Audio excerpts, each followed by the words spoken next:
Yuusha J Decker is the fifth entry in the Brave franchise, a series of unrelated super robot anime I'm currently reviewing.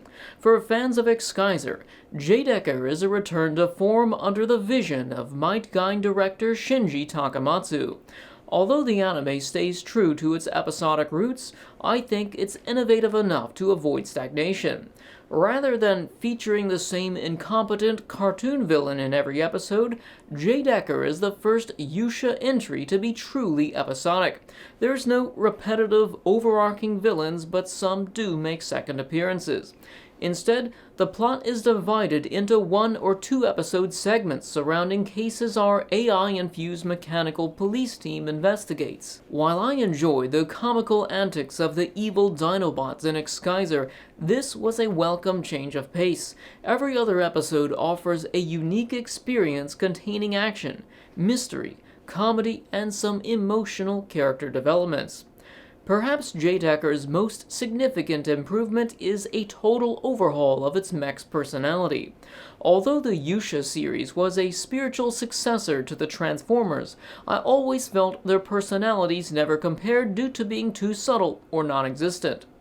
This time, I'm happy to say they're just like regular, well-written humans. Despite being machines, they show concern for their friends and frustration with not knowing what to do next while mourning their loss.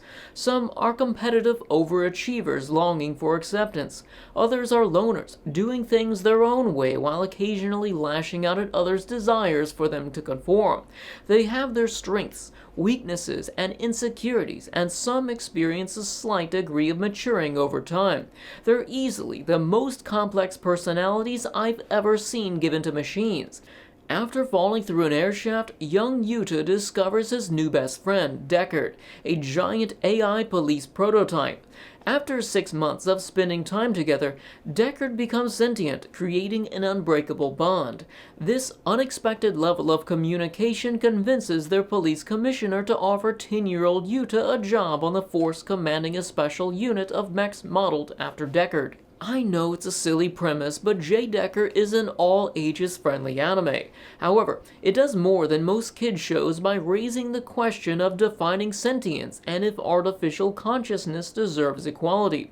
The anime depicts the most likely outcome of our involvement with artificial intelligence. Some will see them as valuable community members and love them, while others will exploit them, even stripping them of their personality to achieve their personal goals.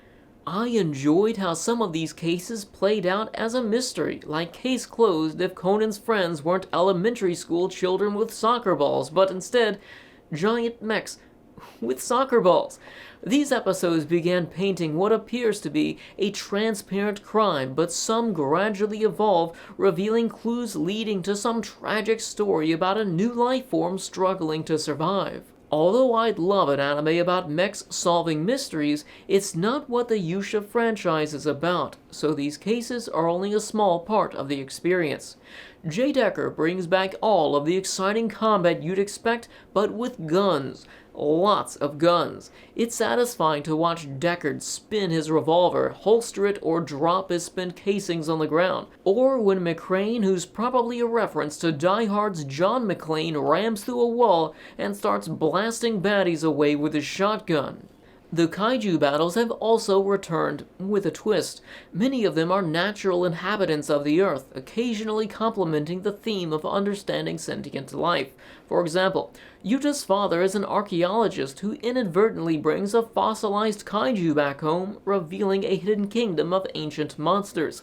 J Decker is probably the first time since Excaiser that I've been interested in a Yuusha kaiju. They were always just there and felt like they could have been random, unused designs because they weren't related to the plot or setting. However, they still have a few of the comedic relief episodes with outrageous battles. My favorite being the cute, fluffy panda who happens to be the size of King Kong and goes on a citywide rampage. Although the combat is much more physical with ninja robots and gun-wielding mechs, the power creep is still as satisfying as it ever was, if not more. As the plot unfolds, new characters offer new transformations, combinations, and powerful weapons. Thankfully, J Decker was the first Yuusha anime to break the wheel of monotonous, reusable animations. This time, individual transformations were a part of the action, similar to Dagarn. Of course, we still see combination animations, which would be criminal to remove. However, their most noticeable visual change was foregoing repetitive final attack animations, making the combat more exciting. Mech designer Kunio Okawada returns with some of the best mech designs in the Yuusha franchise. I love the practical approach to mechs in Might Guide, foregoing large chest embellishments or logos on their individual forms. Now he's created a large team of robots who'd fit right in with 80s era Transformers, and I wouldn't have it any other way. In terms of pacing, I think the 2-episode segments were much more enjoyable than earlier episodic entries due to their struggle to balance story and action. Most episodic Yuusha entries feature the same reoccurring villains failing weakly until their boss gets upset enough to intervene. While this was undoubtedly tedious, it offered a subtle sense of direction.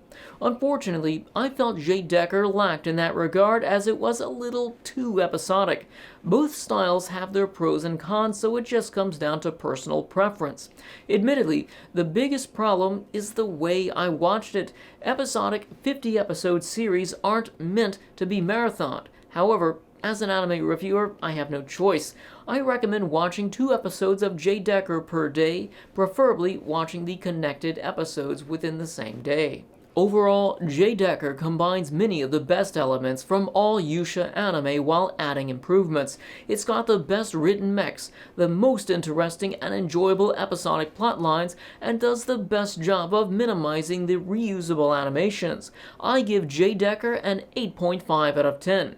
I think it's an easy watch for fans of episodic mech anime, while being eventful enough for skeptics to enjoy. It's my second highest scoring Yuusha entry so far, just behind Dagarn in first place. If you decide to check out J Decker, come back and share your thoughts. Thanks to everyone listed here for supporting these videos on Patreon or buying anime merchandise using the links in the description. Thanks to Nia-chan for 3rd-tier Patreon support, and thanks to everyone for watching. I'll see you soon with Speed Racer and Yuusha Gold Ron.